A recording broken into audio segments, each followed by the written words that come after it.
Hello, ladies and gents. Welcome back to our regular Thank God It's Friday edition, when we will be acing another machine together. But before we get down and dirty, since it's a rather special Friday this time around, Black Friday if you didn't know, here is a bit of a service announcement for you. I am now affiliated with Amazon, so if you are planning on cashing in on the crazy discounts with Amazon on this weekend's mega sale and would like to support me for free, you can use my links to go shopping, after which I will receive a commission. I put the links on my Facebook page, link in the description below. Thanks a lot for thinking about it. And shameless self-promotion aside, let's get back to the show. So as requested lately, our subject today is the infamous Archer at Tier 5 on the British tank destroyer line.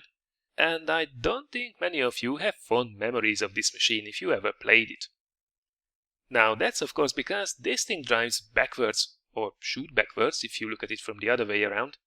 Be as it may, you just can't use this thing as an assault gun, which will cause a lot of frustration when you are forced to use this thing in close quarters combat.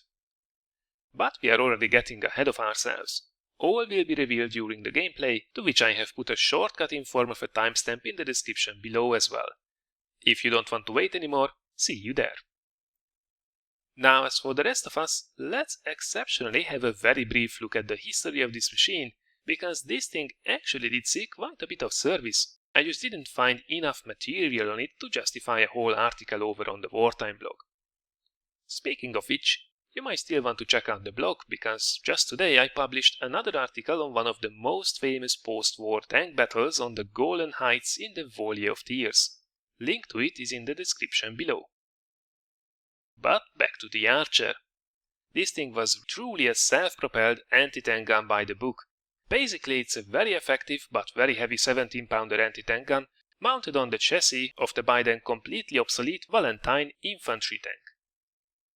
Just as in the game, the gun was facing backwards over the engine compartment, which in real life actually made for a rather successful ambush vehicle. Thanks to its low profile, it could remain undetected in position until the target was in sight, then take the shot and then just casually drive off without having to turn around. Quite cheeky actually. It did see plenty of service during the European campaign in the second half of the Second World War, with 655 units produced in total. After the war, the surviving tank destroyers did see further service with the Egyptian army, and they were used again in combat during the Suez Crisis in 1956.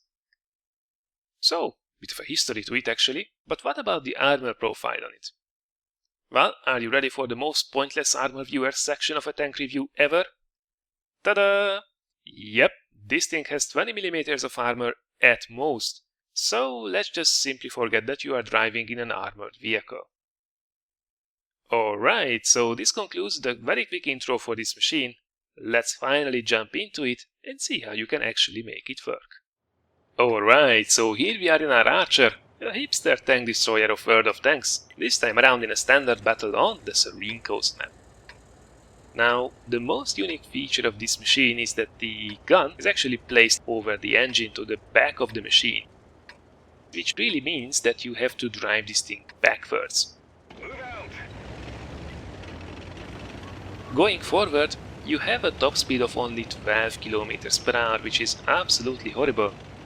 Going backwards though, you have at least a 32 km per hour top speed, which is about alright, but it's not amazing. You also have rather bad power to weight ratio, only 12 horsepower per ton, but at least the terrain resistances are not awful, so overall this really isn't a fast machine. And the main problem with it is of course, you can't really use it as an assault gun.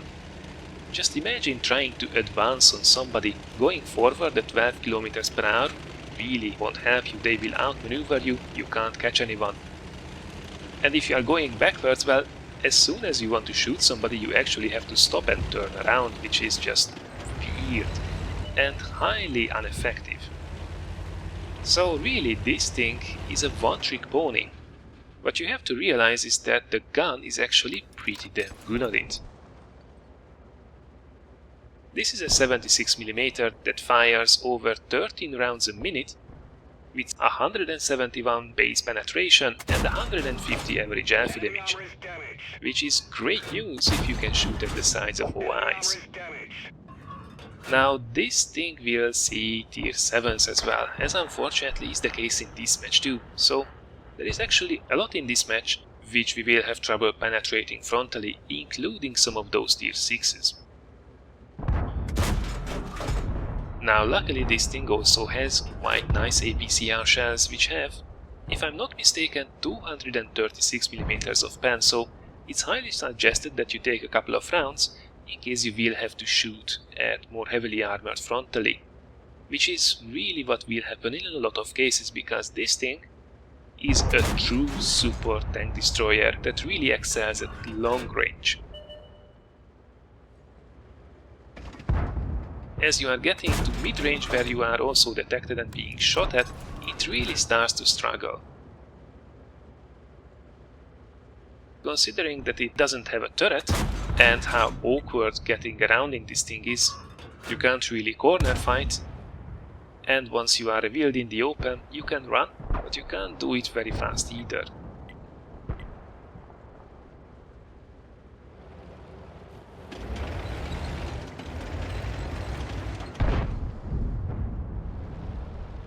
The best thing that you can really do in this machine is to really just set up shop in a good position with good lines of fire and then blast away at the enemy. And if you can do so, you will actually have surprisingly good results with it. Now of course the problem is, this opportunity just won't be available in every single game, so there will be quite a lot of frustration involved driving this thing as well, I'm afraid.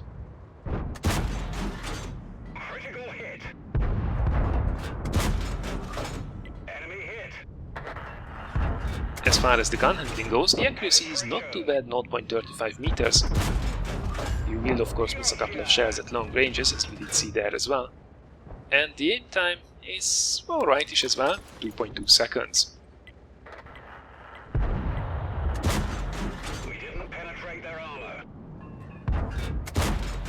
Now you see me starting to struggle with those tier 7s, penetrating them frontally. We even bounced off the 34-100, which actually has rather good armor, especially when it's fully upgraded. So it's time to switch to APCR, which really should enable me to rip those guys apart. There we go, tier 7 heavy from the front, no problem. Of course, shooting at the sides. We won't need the APCR, though that previous shell that hit the turret of the T-34-100 would have probably bounced if we would not have used the APCR there.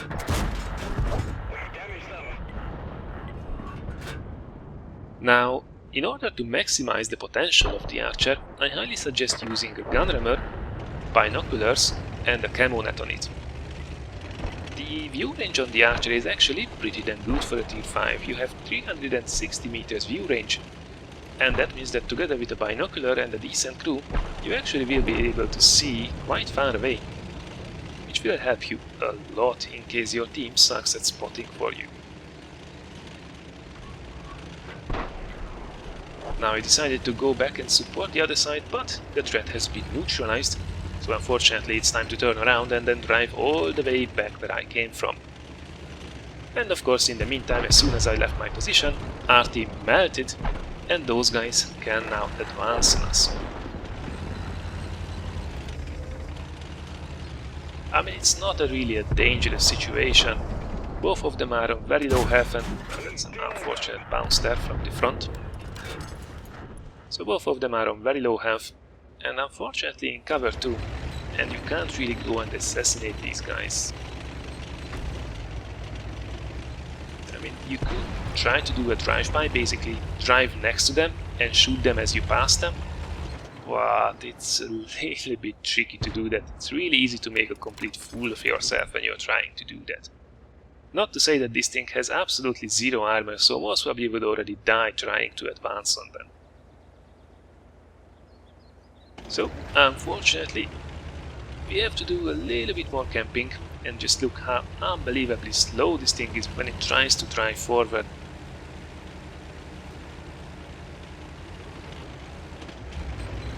It's really not something that you can do. I mean, I can switch in reverse to actually try to get into a position, but now my gun is facing the wrong way.